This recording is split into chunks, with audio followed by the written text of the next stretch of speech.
This video is brought to you by Andy Gone Nuts. 100% guaranteed fresh coconut water delivered straight to your door.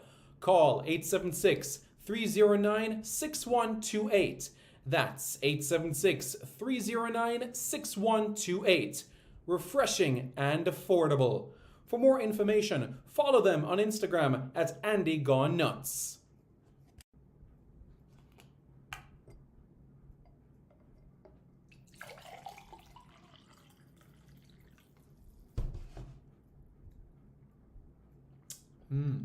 Truly refreshing.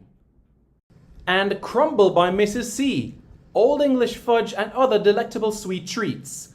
Call or WhatsApp 876-586-0471. That's 876-586-0471. This is Adrian Hall, and you're watching Sport City with Simon Preston. Ready. Hi, my name is Ronaldo Wade. You're watching Sports City. Hi, I'm Marvin Thompson, and you're watching Sport City.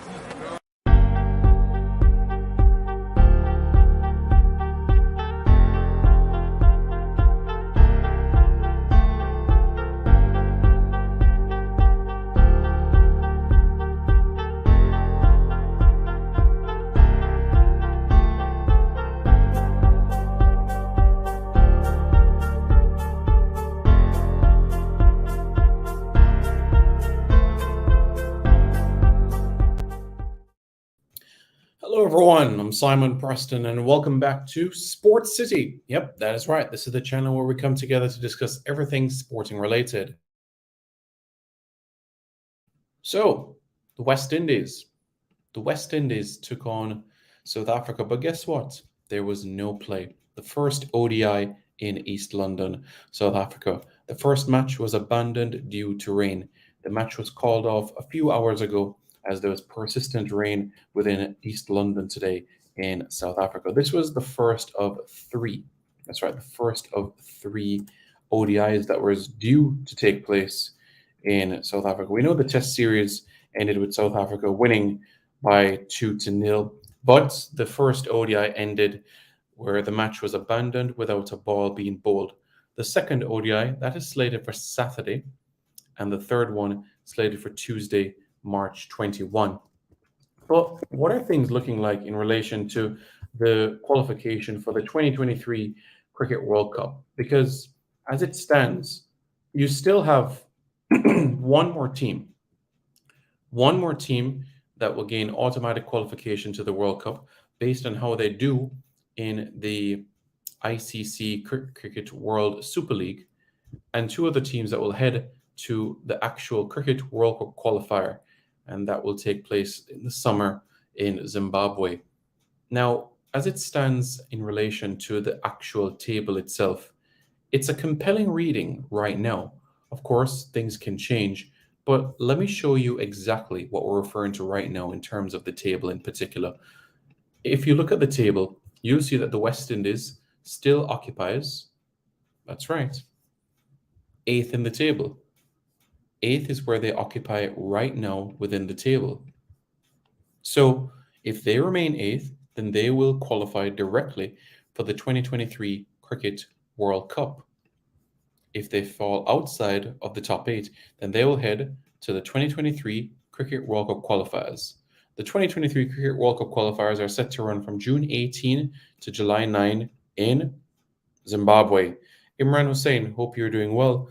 So when you look at it right now, you see that, okay, South Africa, they have 78 points. They're 10 behind the West Indies right now. It could have been more, but they were deducted a point for a slow over it against Pakistan in 2021 and 1 point for a slow over it against England February, which was last month.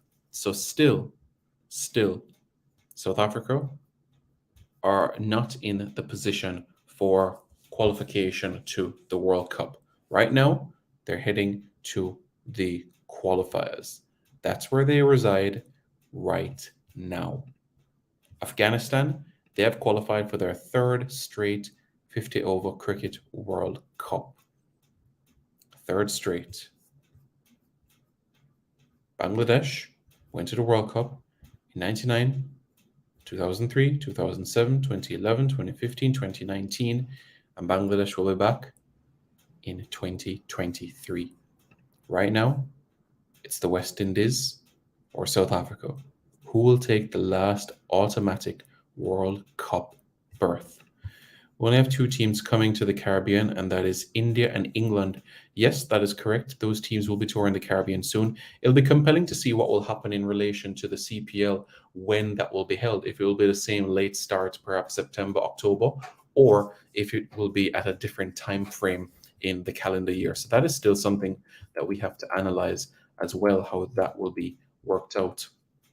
Now, in relation to the Cricket World Cup qualifier, it will be a 10-team tournament. And the teams that will be in the qualifiers are the Netherlands, Zimbabwe, Nepal, Oman, Scotland, and you still have 2 more teams that will be heading to the qualifier playoff that as those qualifiers take place in Namibia. So 2 of these 6 teams will also qualify. Canada, Jersey, Namibia, Papua New Guinea, the United Arab Emirates, or the United States. It's very interesting in relation to the United States because they do have players of Jamaican and also Caribbean heritage. You think about Aaron Jones. Aaron Jones is somebody that has Bayesian heritage, and even though he was born in the United States. And then you look at other players that are part of the squad as well, like a Kyle Phillip. Kyle Phillip was actually born in Trinidad and Tobago. And then you think of Stephen Taylor. Stephen Taylor was born in the United States, but he has Jamaican heritage as both his parents were born in Jamaica. And he's even played for Jamaica domestically as well. Played for the Barbados Tridents, Ghana Amazon Warriors, and even the Jamaica Tallows in the CPL. That's the 29-year-old Stephen Taylor. Now, there are 3 more places to be filled from the Super League itself. And as it stands, those look to be Ireland, Sri Lanka, and South Africa. But a lot can change. Imran says the CPL needs to begin months before the World Cup. That is true. And when you bear in mind that the actual World Cup itself is very late this calendar year, the World Cup itself is October to November, right? October to November in India. The entire tournament will be in India, and it will be the same format like 2019. 10 teams, you play 9 matches, you play the other teams, and the top 4 teams advance to the semifinals of the competition. So you play 9 games at the World Cup, right? You play 9 games at the World Cup. So that's what the format will be like. My thoughts about it is that I'm not in full agreement in relation to the actual format. Personally, you want there to be teams that are fighting even. You want to have less dead rubber games. That's the point that I'm getting at. And for you to have less dead rubber games, you want the teams that are 6th, 7th, 8th, 9th, and even 10th to say, okay, maybe we're not in the top 4, but maybe we can finish in the top 8. So why not have a quarterfinals and then a semifinals and then a final? So you have a quarterfinals, 1st versus 8th, 2nd versus 7th, 3rd versus 6th, 4th versus 5th, right? And that would be the quarterfinals.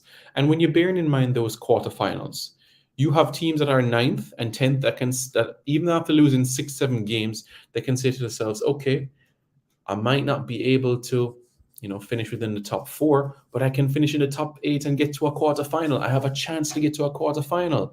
And they win 2 games, back-to-back games, and bam, you're in the top 8, just like that. And it's also more games. You're giving them something to fight for. So it's not just dead rubber games and just rotating players when they play their last 2 or 3 games of the competition. So for me, I would love to have had a quarterfinals in a Cricket World Cup. We haven't even touched the point about the truncated World Cup of reducing the teams to have a 10-team World Cup. We saw this in 2019, and from the 2015 edition, we saw the decrease as well, where it was a 14-team tournament. And remember as well, it was also decreased from the 2007 World Cup, where we had 16 teams in the World Cup. Remember that, 2007 in the Caribbean, we had 16 teams in the World Cup. We had Bermuda, we had Kenya, we had the Netherlands, we had Canada, we had Ireland, we had Scotland. We will never see that again until we see the expansion. Remember, if it wasn't for the expansion, would we have seen Bangladesh defeating Pakistan? Would we have seen Canada defeating Bangladesh in 2003? Would we have seen Ireland defeating Pakistan in 2007? Would we have seen Ireland defeating England in 2011? Would we have seen Afghanistan defeating Scotland? Would we have seen any of these results if it weren't for the expansion? No. If we didn't have the expansion, we still would have had Australia, England, New Zealand, West Indies, India, Pakistan at a World Cup. 6 teams. But if it weren't for the expansion, we wouldn't have had these moments. And many people will be ready to go on and say, well, we have seen Canada being bowled out for 36 against Sri Lanka in the 2003 World Cup, which is true, which is exactly what happened. And I'm aware that you do have teams that are cut above the rest, especially the full members are cut above the associate members. Many people say they don't want to see Uganda or Argentina at a World Cup or Suriname at a World Cup. But let's not forget what sports does. Sports draws people together, brings unity and an egalitarian state. And that is something that should never, ever be forgotten.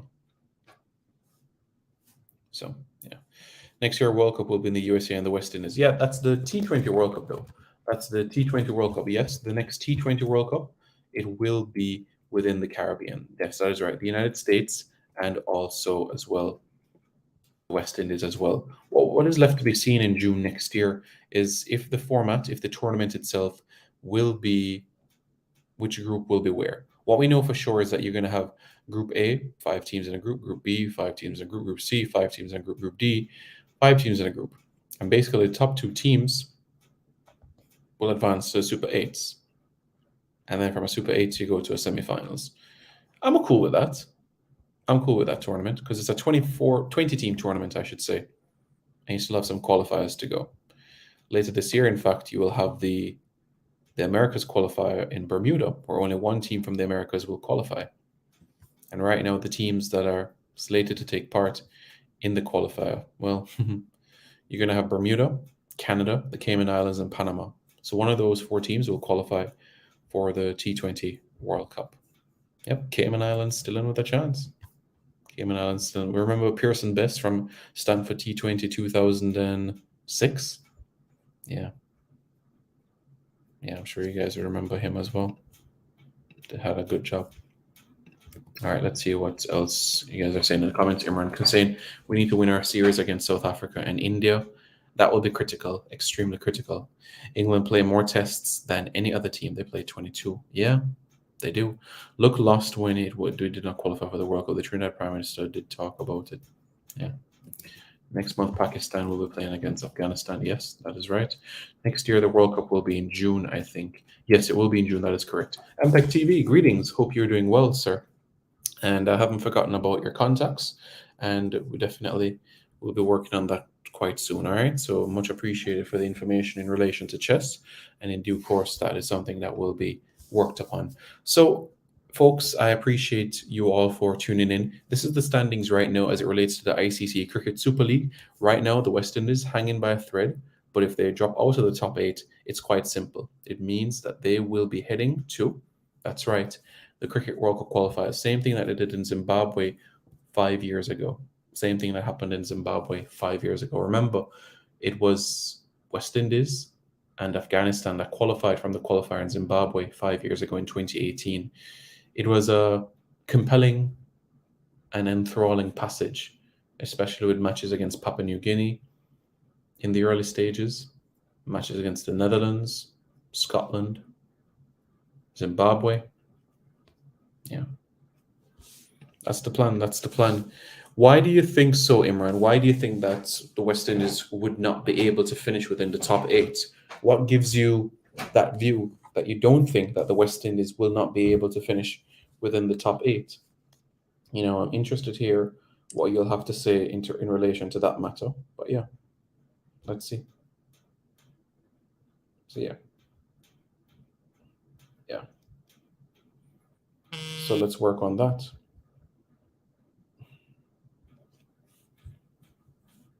Yeah.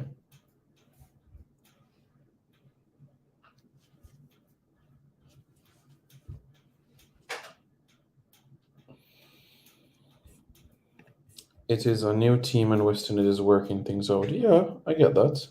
I get that it's a new team and I understand that things are working out. I really do.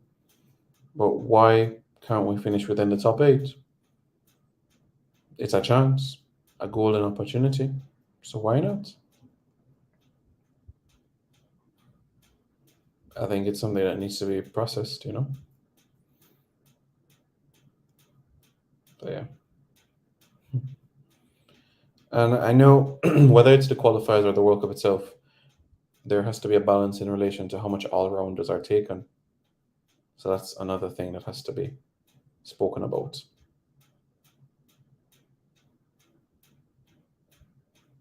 Shea Hope is the captain. And we press forward.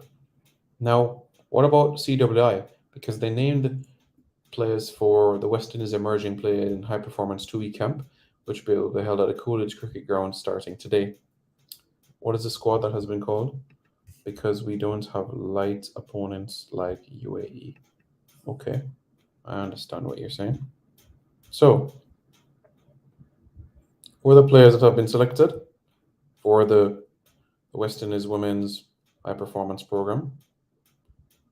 Arnisha Fontaine, Shabika Gajnabi, Janila Glasgow, Shanetta Grimmond, Trishan Holder, Zaida James, Janeba Joseph, Kiana Joseph, Ashmini Munisar, Abini St. Jean, Shalini Samaru, Chanel Saw, Kaisha Schultz, Steffi Sugrim, and Kate Wilmot. Note that Sherian Fraser and Mandy Mangru will be attending as part of their rehabilitation work from injury. Hopefully you guys got that and understand exactly what I was saying here. All right. Yes, that will be on the radar and a priority for the West Indies women as they turn their attention towards what lies ahead, because you will have another Women's T20 World Cup on the horizon as well, especially in 2024. Remember, the next one will be in Bangladesh, especially for the Women's T20 World Cup, that will be in Bangladesh. And for the next, which of course they've qualified for already, it's going to be a 10-team tournament again. And for the Women's Cricket World Cup, we know that the last one in New Zealand, and the next one will be 2025 in India. So a lot of tournaments to look out for. So that's what we can bear in mind. Many people have been asking, how did the West Indies do in South Africa? Well, they didn't advance from the group stages, but they did win 2 games. They defeated Ireland, and they did defeat Pakistan. It was a slender win, but it happened. And in terms of the team of the tournament, Karishma Ramharak, she was part of the team of the tournament. Okay, guys, I appreciate you all tuning into this video. If you guys haven't already, smash the like button. And after you smash the like button, hit the subscribe button to Sports City right now. This video is brought to you by Andy Gone Nuts. 100% guaranteed fresh coconut water delivered straight to your door. Call 876-309-6128. That's 876-309-6128. Refreshing and affordable. For more information, follow them on Instagram at Andy Gone Nuts.